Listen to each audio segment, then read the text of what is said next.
Good morning everyone. Welcome to Study Light, making your study lighter and easier. आज हम continue करेंगे class 8th geography का chapter number 1 resources. Last video में हमने इस chapter का इंट्रोडक्शन किया था और जाना था कि रिसोर्सेज क्या होते हैं। इस वीडियो में हम देखेंगे टाइप्स ऑफ रिसोर्सेज, यानी कि जो रिसोर्सेज होते हैं उन्हें हम कितने कैटेगरीज में रख सकते हैं। तो चलिए शुरू करते हैं।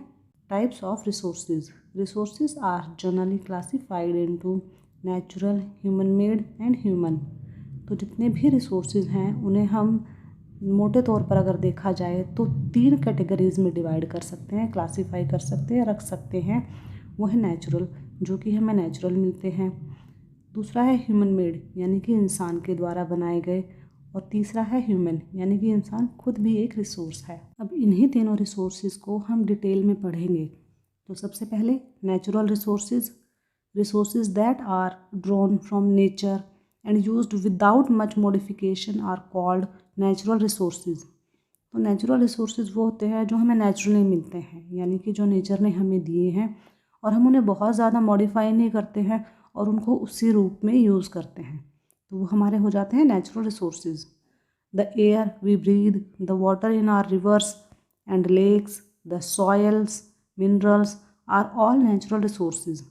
तो यहाँ कुछ रिसोर्सेज के एग्जाम्पल भी दिए गए हैं जो हमें नेचुरली मिले हैं और इन्हें हम बहुत ज़्यादा मॉडिफाई करते भी नहीं हैं यूज़ करने के लिए। तो जैसे एयर है, जैसी हवा मिली है हम उसमें ब्रीथ करते हैं। जैसे रिवर का वाटर है, लेक का वाटर है, उसे भी हम नेचुरली इस्तेमाल में लाते हैं, लेकिन कई बार इनको हम हल्का फुल्का मॉडिफाई कर देते हैं और पाइपलाइन डालकर घरों तक पहुँचा देते हैं। उसके बाद है soil.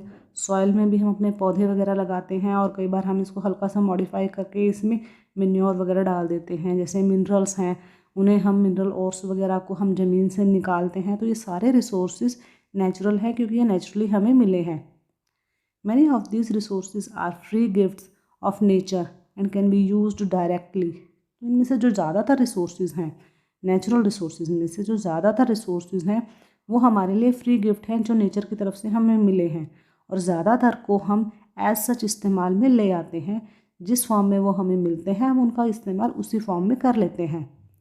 In some cases tools and technology में be needed to use a natural resource in the best possible वे।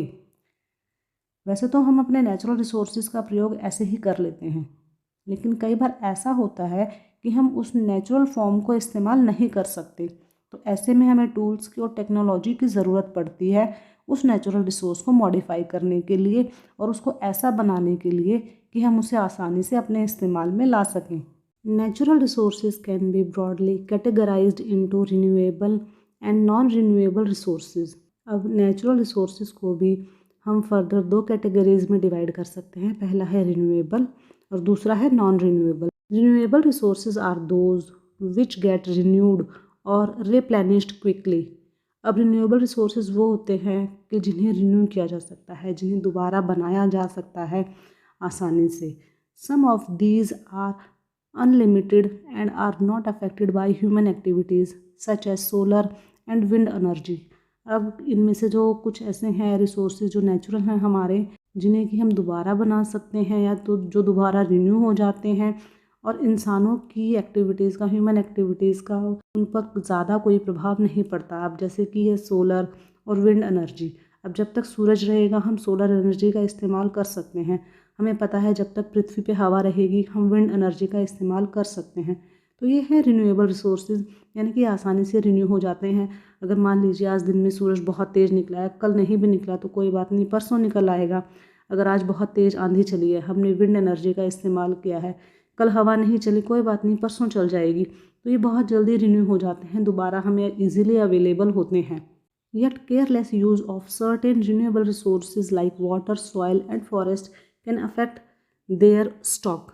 अब जैसे कि कुछ और यहाँ पर नेचुरल रिसोर्सेज हैं जो कि रिन्यूएबल तो हैं, लेकिन फिर भी अगर हम इनका बिल्कुल केयरलेस होकर इस्तेमाल करेंगे, अगर हम बिल्कुल इन पर ध्यान नहीं देंगे तो ये ख़त्म भी हो सकते हैं। जैसे कि पानी है, अगर हम पानी वेस्ट करते रहेंगे तो किसी न किसी दिन तो ख़त्म हो ही जाएगा। फिर है सॉइल, अगर हम किसी सॉइल को बार बार इस्तेमाल कर रहे हैं, उसकी फर्टिलिटी ख़त्म हो रही है, या फिर अगर हम उसके ऊपर ध्यान नहीं दे रहे हैं, आंधी में, बारिश में, बाढ़ में वो सॉइल की जो अपर लेयर है वो बह जाती है, उड़ जाती है, तो ऐसे में तो वहाँ पर डेजर्ट बन जाएगा। तो ये भी एक ऐसा रिन्यूएबल रिसोर्स है जो इजीली अवेलेबल तो है, जो नेचुरल भी है, लेकिन अगर हम इसका ध्यान नहीं रखेंगे तो ख़त्म भी हो सकते हैं। और इसी तरह फॉरेस्ट भी हैं। अगर हम अपने जंगलों की कटाई करते रहेंगे तो हम दोबारा जंगल लगा तो सकते हैं, लेकिन उनमें बहुत टाइम लग जाएगा दोबारा तैयार होने में। तो इन सब चीज़ों का इस्तेमाल हमें बहुत सोच समझकर, बहुत ध्यान से करना है। Water seems to be an unlimited renewable resource, but shortage and drying up of natural water sources is a major problem in many parts of the world today. अब हमें लगता है कि जो पानी है वो हमें अनलिमिटेड मिला हुआ है, पूरे वर्ल्ड में बहुत सारा पानी है। अब जैसा कि हम जानते हैं कि पृथ्वी को ब्लू प्लैनेट भी कहते हैं, तो हमें लगता है कि पानी बहुत है जो कभी ख़त्म नहीं होगा। लेकिन पृथ्वी के बहुत सारे ऐसे पार्ट्स हैं, बहुत सारी ऐसी कंट्रीज़ हैं जहाँ पर अभी से वाटर क्राइसिस शुरू हो गए हैं। बहुत सारे ऐसे एरियाज़ हैं पृथ्वी पर जहाँ पर के जो नेचुरल सोर्सेज हैं पानी के, वो सूखने लग गए हैं, जिसकी वजह से उन एरियाज़ में वाटर क्राइसिस शुरू हो गए हैं, पानी की शॉर्टेज शुरू हो गई है। तो इसलिए हमें पानी का इस्तेमाल बहुत ध्यानपूर्वक करना है, और हमारे जितने भी नेचुरल रिसोर्सेज हैं उन सभी का इस्तेमाल हमें बहुत ध्यान से करना है, उन्हें मिसयूज़ नहीं करना है, ताकि हमारी आने वाली पीढ़ी भी इन सारे नेचुरल रिसोर्सेज का इस्तेमाल कर सके। अब हम देखते हैं non renewable resources. Non renewable resources are those which have a limited stock. जो नॉन रिन्यूएबल रिसोर्सेज हैं वो हमें एक लिमिटेड स्टॉक में मिले हैं, एक लिमिटेड मात्रा में मिले हैं। Once the stocks are exhausted it may take thousands of years to be renewed और रिप्लेनिश्ड। अगर एक बार ये स्टॉक ख़त्म हो गया तो हज़ारों साल लगते हैं इसको दोबारा रिन्यू होने में या रिप्लेनिश होने में, यानी कि दोबारा तैयार होने में, since this period is much more than human lifespans. Such resources are considered non-renewable. और इंसान का जीवन काल इतना नहीं है कि वो हज़ारों साल तक जिए और उस रिसोर्स को दोबारा इस्तेमाल करे। इसीलिए इन सारे रिसोर्सेज को नॉन रिन्यूएबल रिसोर्सेज की कैटेगरी में रखा गया है। Coal, petroleum and natural gas are some examples. तो ये नॉन रिन्यूएबल रिसोर्सेज के जो एग्जांपल्स हैं वो है कोल, पेट्रोलियम और नेचुरल गैस आदि। तो ये कुछ ऐसे रिसोर्सेज हैं जो एक बार अगर ख़त्म हो गए तो इनको दोबारा बनने में हज़ारों हज़ार साल लगेंगे, और इंसान की ज़िंदगी इतनी लंबी नहीं होती कि वो सोचे कि आज मैं ये सारे रिसोर्सेज ख़त्म कर देता हूँ, कोई बात नहीं, मुझे दोबारा मिल जाएंगे। तो ऐसा नहीं है। तो इसलिए हमें इन सारे रिसोर्सेज को बहुत ध्यान से इस्तेमाल करना है, ताकि आगे आने वाली पीढ़ी भी इनका इस्तेमाल कर सके। The distribution of natural resources depends upon number of physical factors like terrain, climate and altitude. अब जितने भी जो नेचुरल रिसोर्सेज हैं, ऐसा नहीं कि पृथ्वी पर हर जगह समान मात्रा में बिखरे हुए हैं और हम उनको जाके समेट लेंगे।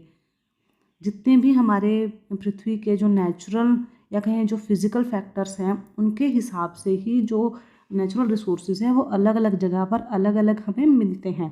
चाहे वो क्लाइमेट है, चाहे वो टेरेन है, चाहे वो एल्टीट्यूड है, उसके हिसाब से ही हमें नेचुरल रिसोर्सेज भी अलग अलग क्वांटिटी में और अलग अलग जगह मिलते हैं। जो चीज़ें हमें समंदर में मिलती है, अगर मान लीजिए हम समंदर से एक्सट्रैक्ट करते हैं नेचुरल गैस, तो ज़रूरी नहीं कि वो हमें पहाड़ों में भी मिलेगी। और अगर हमें, जैसे कि हम जानते हैं हमारे साउथ में हमें सोना बहुत मिलता है, सोने की माइंस हैं हमारे पास, गोल्ड माइंस हैं साउथ में हमारे पास, तो ज़रूरी नहीं है कि वो सारी चीज़ें हमें राजस्थान और हरियाणा में भी मिले।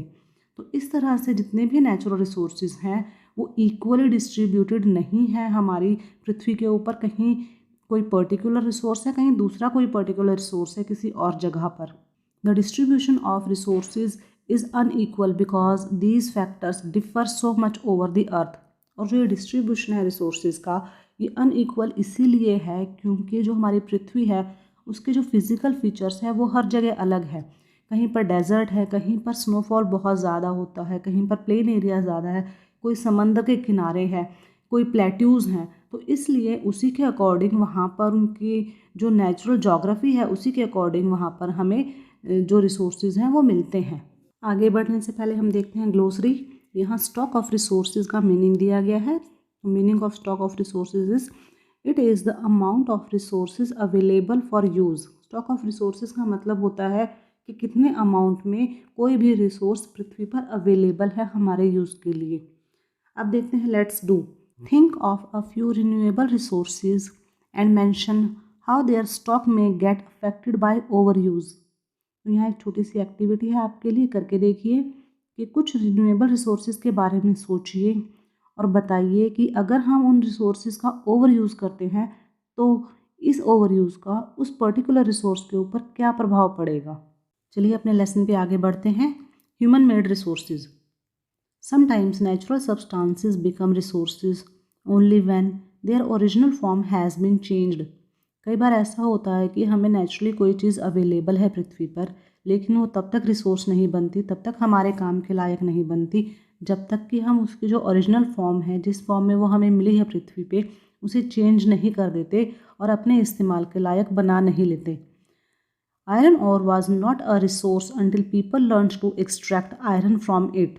अब आयरन ओर जैसा कि हम जानते हैं हमें पृथ्वी पर अवेलेबल है, लेकिन जो आयरन ओर हमें मिलती है, जो कच्चा लोहा हमें ज़मीन से मिलता है, उसके अंदर बहुत सारी इम्प्योरिटीज़ होती है। वो हमारे लिए तब तक यूज़फुल नहीं था जब तक कि इंसान ने उसकी इम्प्योरिटीज़ को अलग करके उसमें से आयरन को निकालना नहीं सीखा था। People use natural resources to make buildings, bridges, roads, machinery and vehicles which are known as human made resources. अब इंसान जितने भी नेचुरल रिसोर्सेज है उनका इस्तेमाल करता है बिल्डिंग्स बनाने में, ब्रिजेस बनाने में, रोड, मशीनरी, व्हीकल्स आदि बनाने में, यानी कि अपने इस्तेमाल की कोई भी चीज़, अपनी ज़रूरत की कोई भी चीज़ बनाने में इंसान नेचुरल रिसोर्सेज का इस्तेमाल करता है। तो इस एंगल से अगर हम देखें तो ये सारी चीज़ें इंसान ने बनाई हैं, तो इसलिए ये सभी कुछ हैं ह्यूमन मेड रिसोर्सेज, यानी कि ये रिसोर्सेज हैं, हमारे काम आते हैं, लेकिन नेचुरली हमें नहीं मिले। व्हीकल्स हमें नेचुरली नहीं मिला, जितनी भी मशीनरी है, रोड्स हैं, ब्रिज है, बिल्डिंग्स है, ये हमें नेचुरली नहीं अवेलेबल हैं पृथ्वी पर। ये सारी चीज़ें इंसान ने बनाई हैं, इसलिए ये है human made resources. Technology is also a human made resource. तो जो टेक्नोलॉजी है, जो तकनीक है, वो भी इंसान के द्वारा बनाया गया ही एक रिसोर्स है। ऐसा नहीं है कि जो तकनीक थी, जो टेक्नोलॉजी थी, वो पहले से ही पृथ्वी पर मौजूद थी और हमने उसको उठा के इस्तेमाल करना शुरू कर दिया। सो people like us use natural resources to make human-made resources, said Mona, nodding in understanding. Yes, said Raju. तो मोना ने अपना सिर हाँ की मर्जी में हिलाते हुए कहा कि इसका मतलब इंसान भी एक ह्यूमन रिसोर्स है और वो बाकी सारे नेचुरल रिसोर्सेज को यूज़ करके ह्यूमन मेड रिसोर्सेज बनाता है। तो राजू ने भी हाँ कहा। अब यहाँ साइड में दिया गया है, लेट्स डू, पहले इसे देख लेते हैं। Make a list of 5 human made resources that you can observe around you. तो आपको एक लिस्ट बनानी है जिसमें आपने 5 ह्यूमन मेड रिसोर्सेज के नाम लिखने हैं जो आपको अपने आसपास नज़र आते हैं।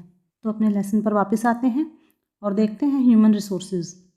People can make the best use of nature to create more resources when they have the knowledge, skill and the technology to do सो।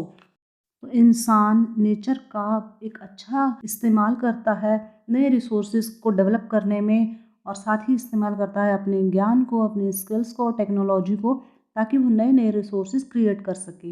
एक छोटा सा कार्टून सीक्वेंस दिया गया है, उसे देख लेते हैं।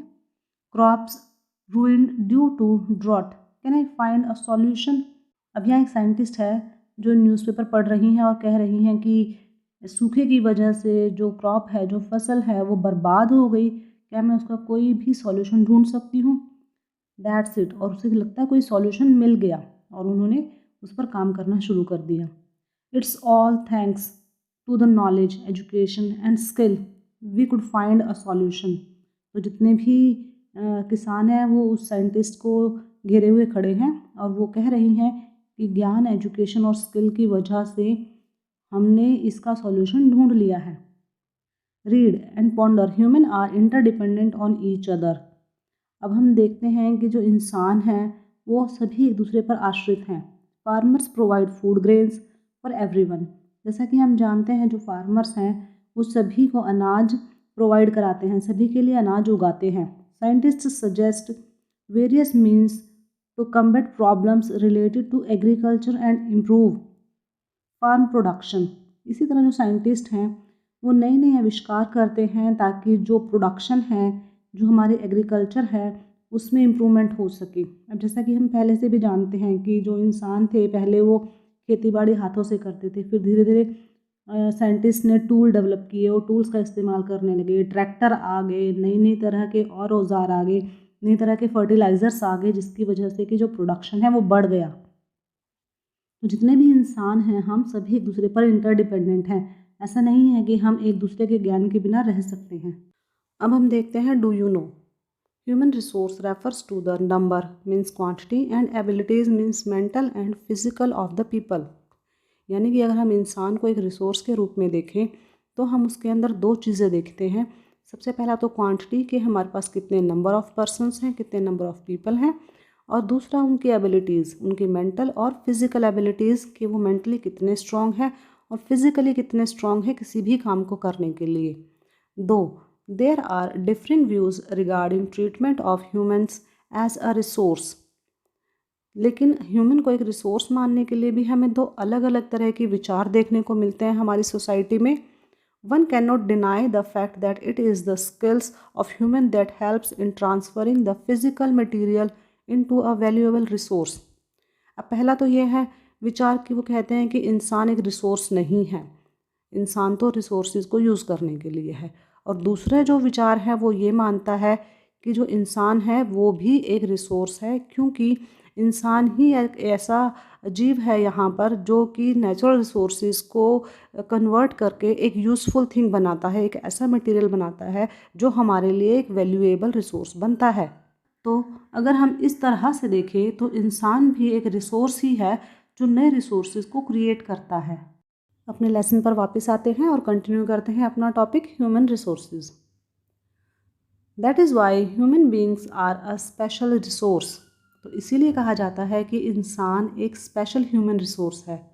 People are human resources. जो हम इंसान हैं, हर इंसान किसी न किसी रूप में एक ह्यूमन रिसोर्स है। Education and health help in making people a valuable resource. जो हमारा ज्ञान है और जो हमारी हेल्थ है, एजुकेशन और हेल्थ दोनों ही इंसान को एक वैल्यूएबल रिसोर्स बनाते हैं।